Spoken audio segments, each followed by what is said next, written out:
क्या ये पॉसिबल है कि आप कुछ भी पढ़ो और सीधा दिमाग में आपके वो प्रिंट हो जाए? तो रिसेंटली ही कैम्ब्रिज यूनिवर्सिटी ने एक रिसर्च किया है। उसके अंदर उन्होंने कुछ टिप्स बताई है, कुछ फॉर्मूलेज बताए हैं और कुछ स्टेप्स बताए हैं कि जिससे आप जो भी पढ़ो वो आपके दिमाग के अंदर बिल्कुल फिट हो जाएगा। तो शुरू करते हैं इस वीडियो को। मैं आपको बताऊंगा कुछ ऐसे स्टेप जो आपके दिमाग के अंदर जो भी डेटा आप पढ़ो उसको प्रिंट कर देंगे।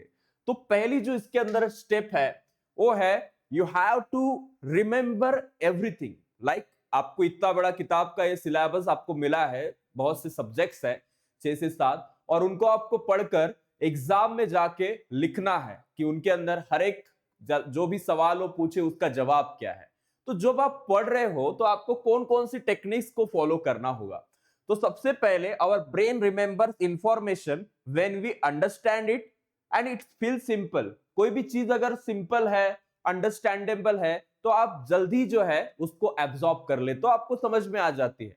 लेकिन अगर कोई चीज बहुत ही ज्यादा मुश्किल से समझाई जा रही है, जैसे कि ज्यादातर स्कूलों में होता है या फिर कुछ लेक्चर्स में आप देखते हो, तो समझने वाले को यहाँ पे जब मुश्किल आएगी तो नहीं समझ पाएगा। तो जब चीज सिंपल है तो ही वो समझ सकता है। तो इसके ऊपर सोल्यूशन क्या है कि हमें पता होना चाहिए इसके अंदर कि कोई चीज हमें हमारे से दिमाग को देना है एक ट्रिगर कि जो भी मैं पढ़ रहा हूं वो बहुत सिंपल है। ये इतना सिंपल है कि इंसान ने इसको बनाया है, इंसान इसको पढ़ रहा है, और अब तक जो भी इंसान इसको पढ़े हैं उन्होंने इसके अंदर स्कोर भी बहुत अच्छे से किया है। तो आपको ये चीज को दिमाग में रखना है कि सब लोगों ने इसको पढ़ा है, मतलब ये सिंपल ही है, ये कोई हार्ड नहीं है। अगर ये हार्ड है तो मैं इसको यूट्यूब पे जाके समझूंगा, साथ ही साथ समझ में आएगा तो लिखूंगा, and everything will get simple. आप जब तक किसी चीज को अपने दिमाग में याद नहीं रख सकते, कब तक? जब तक आपको लगेगा कि वो इंपॉर्टेंट है। अगर आपको पता चल गया कि ये इंपॉर्टेंट है तो आपको करके रखना है उस चीज को, ठीक है। तो ये 3 स्टेप होती है जनरली जब हम किसी भी चीज को पढ़ने जाते हैं। तो व्हाट डू वी बिफोर, मतलब हमें स्टार्ट करने से पहले क्या रीड करना चाहिए। सो do not start reading immediately after opening the book. जब भी आप बुक को ओपन करते हैं तो इमीडिएटली किसी भी चीज को रटना या रीड करना शुरू मत कीजिए। सबसे पहले हमें उस चीज के प्रोसेस के साथ जाना है। जैसे look at the chapter heading. सबसे पहले चैप्टर का हेडिंग आप देखोगे। अब तो आप नोट्स होंगे आपके पास, क्योंकि अभी बुक पढ़ने का आपका समय जो है ऑलमोस्ट खत्म हो चुका है। साइंस के लिए पढ़ सकते हो, एसएसटी के पढ़ सकते हो। सब हेडिंग्स को अच्छे से पढ़िए, इसका मीनिंग क्या है उसको समझने की कोशिश कीजिए। डायरेक्टली रीडिंग करने से पहले उसके अंदर डायग्राम्स को समझिए। डायग्राम्स के अंदर जो उसको लेबल्स होते हैं उनको अच्छे से याद करने की कोशिश कीजिए। मैप्स, ज्योग्राफी है तो, और पिक्चर्स आपको जहां पे भी दिख रहे हैं उनको अच्छे से ऑब्जर्व कीजिए। आप आस्क कीजिए खुद को कि what is this chapter about. आप दिमाग को कमांड देंगे कि ये चैप्टर किसके बारे में है भाई, तो वो सोचने के लिए क्यूरियस हो जाएगा। वो लगेगा कि हाँ ये है किसके लिए, चलिए पढ़ते इसको, ऐसा उसको भी लगेगा दिमाग को। क्योंकि आपके माइंड के अंदर 2 पार्ट है, सबकॉन्शियस एंड जो जनरली हम जिसका use at the sleep time में होता है, या फिर जब हम ज्यादा सोचते हैं, या फिर we are in the high thinking process, या फिर जब हम कभी रेस्टिंग मोड में होते हैं। ऐसे ब्रेन के 2-3 पार्ट हमारे अंदर है। तो हर एक ब्रेन को किसी भी चीज की क्यूरियोसिटी लगे ब्रेन की किसी पार्ट को, तो पढ़ने की कोशिश करेगा। What is that, what can be asked from this chapter in the exam. और एक ऐसी चीज यहां पे डाल दीजिए कि इस चैप्टर से एग्जाम में क्या पूछते हैं, तो इंपॉर्टेंस बढ़ेगा उस चैप्टर से।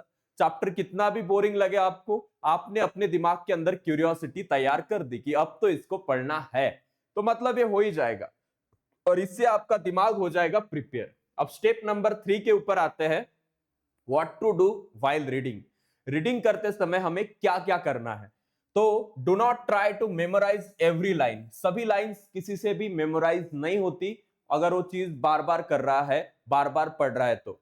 सो do not memorise every line. जो भी इंपॉर्टेंट है उनको अच्छे से पढ़ते जाइए, पढ़ते जाइए। साथ ही साथ while reading ask yourself that why is this written. ये क्यों लिखा है, ये किसने लिखा होगा, ये कैसे लिखा गया होगा, क्यों ही ऐसा लिखा होगा, and that will make questioning, and आपका ब्रेन इसको ज्यादातर याद करने की कोशिश करेगा। What does it actually mean, इसका मीनिंग क्या है? If the language feel difficult, convert it into simple word. अगर आप किसी भी लैंग्वेज को, अगर आपको मुश्किल जाता है, किसी वर्ड का मीनिंग ही नहीं समझता, तो you can just ask your mobile, like you have internet, you use all the AI apps, you have Veda, everything. So आप इससे अपने आप को क्वेश्चन कर सकते हो, या फिर आपको कुछ समझा नहीं, वो सिंपल वर्ड में कन्वर्ट कर सकते हो।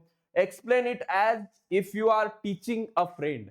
अपने आप को ऐसे समझाइए कि आप किसी को पढ़ा रहे हैं, आप अपने दोस्त को पढ़ा रहे हैं, या एक्चुअल में आपका दोस्त आपके साथ में, उसको आप उस कॉन्सेप्ट को समझा रहे हैं, और वो दोस्त आपका सुनने वाला होना चाहिए, एक बात है उसमें। उसके बाद step number 4, the most powerful method while studying is students who only read forget quickly, student who write remember longer.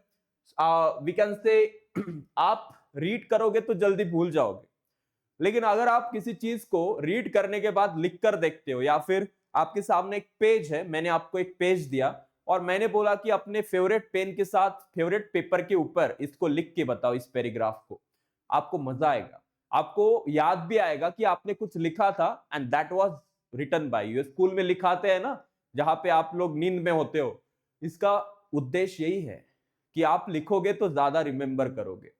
तो ये बात है। उसके बाद आफ्टर ईच टॉपिक राइट 3-4 की पॉइंट, 3-4 ईच टॉपिक के बाद आपको की पॉइंट्स लिखने हैं। Make short notes and right it in your own words, ऐसी बहुत सी टिप्स। साथ ही साथ what do after reading, after reading क्या करना है, बुक को ऑब्वियसली क्लोज करेंगे, उसके बाद खुद को आस्क करेंगे सोने से पहले कि मैंने ये पढ़ा था, इसको हमने अभी अभी क्या पढ़ा है। ऐसी चीजों को आप अपने ब्रेन को सिग्नल्स दे सकते हो, एंड यही अगर आपके सबकॉन्शियस माइंड में हमेशा से चल रहा है, तो जब आप एग्जाम लिखोगे वहां पे आपका दिमाग शांत भी होगा, तो भी आपको सारी चीजें रिमाइंड हो जाएगी। तो ये एक मेथड है, daily revision, revise that you have studied, revise again after 3Z, revise once more after week. ये सारी चीजें एक परमानेंट ब्रेन में किसी भी चीज को फिट करने के लिए इंपॉर्टेंट होती है।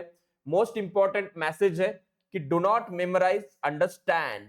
ओके, सबसे ज्यादा इंपॉर्टेंट यही है कि मेमोराइज मत कीजिए, उसको समझिए। डू नॉट फियर स्टडीज, कभी भी पढ़ाई से डरना नहीं है, change your method. Okay, study smart not long actually, but अगर सिलेबस ज्यादा है तो लॉन्ग पढ़ना पड़ता है, उसका कुछ बोल नहीं सकते। स्मार्ट स्टडी तो है ही, लेकिन हार्ड वर्क करना और उसके साथ स्मार्ट वर्क को जोड़ना, ये एक बढ़िया तरीका आपको लगेगा। And we can say last but not the least, पढ़ाई तो करनी है, पढ़ाई करने के साथ साथ इन सब चीजों का, टिप्स का आपको फायदा तो होगा ही। सो अगर आपको लगता है this things will work for you, just get your book and start studying. Thank you.